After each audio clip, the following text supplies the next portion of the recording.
Hey everyone, welcome to Mountain Beast Mysteries. Before I get started on today's topic, I just wanted to thank you all for, all the kind words and great comments and feedback.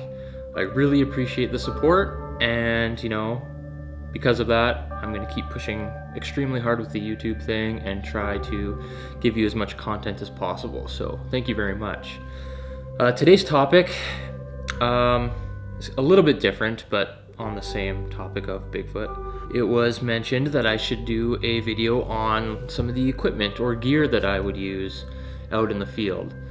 Now, I'm probably going to do this in a few videos, not just one. But what I wanted to talk about specifically today was, like, if I was out in the woods looking for Sasquatch, what camera would I take with me if I was, out there to try and record footage and capture one on video. And I have here, this is my favorite camera, and it is the Panasonic Lumix FZ300. Now, the best thing about this camera for me is that it has a 25 to 600 millimeter lens. Like, it has a lot of zoom. 600 millimeters is great, and it's also a constant f2.8 aperture, meaning the lens will let a lot of light in compared to a lens that's like f3.5 or f4.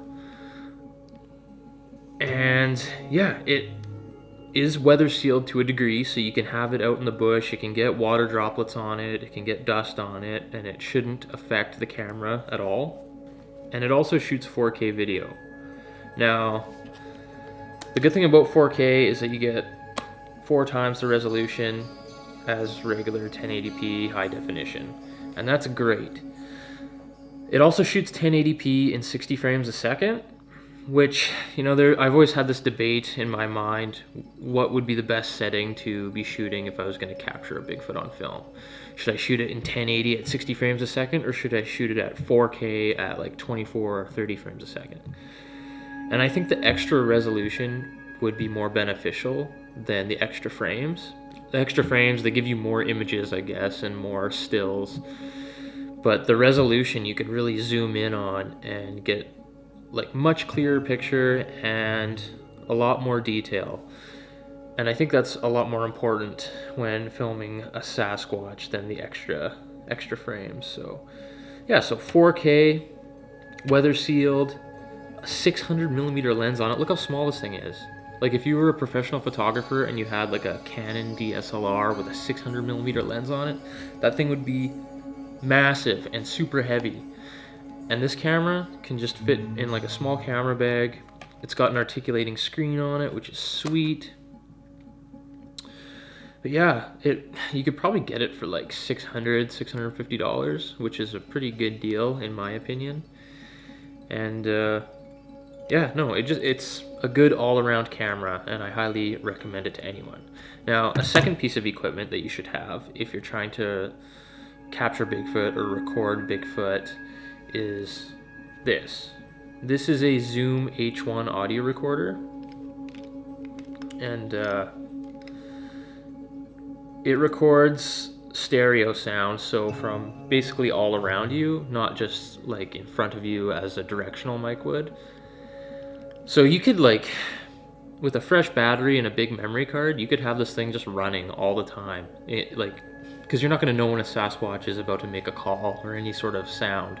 So if you just have this, I have an adapter here to mount this onto my camera. But you can mount this on your camera and just have it running all the time. That way you're not going to miss any of the action, really. And then you have a higher quality sound source than just the on-camera microphone too.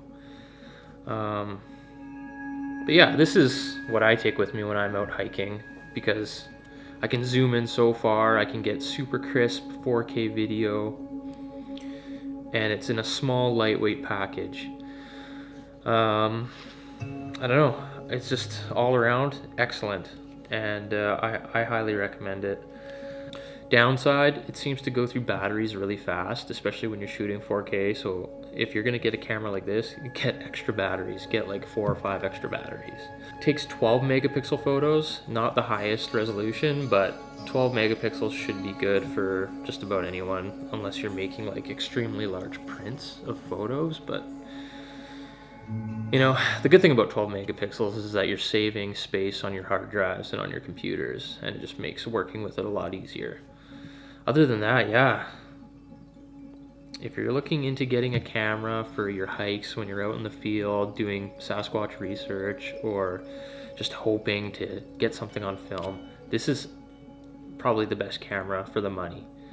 And even if you come across like a bear or an elk or any other wildlife, it's really nice to have a camera like this because you can just zoom right in on it. Like, I was in Jasper a few months ago, and there was a professional photographer taking photos of these bighorn sheep, and I don't know, his lens was like this big, and he was carrying it around like on this mountain. I'm like, I walk right by him with this and I'm getting all my shots like it was nothing, no effort required.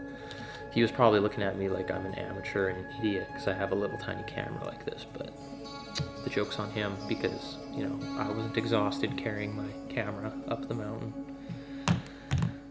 But yeah, I don't know. Pretty soon I'm going to be packing for an expedition, so I'm going to be going over more of the gear that I'm going to be taking with me. So it's going to be like camping supplies, my outdoor clothing that I like to wear, other camera equipment that I like to have, all the goodies. So yeah, stay tuned for that, and thanks for watching this video.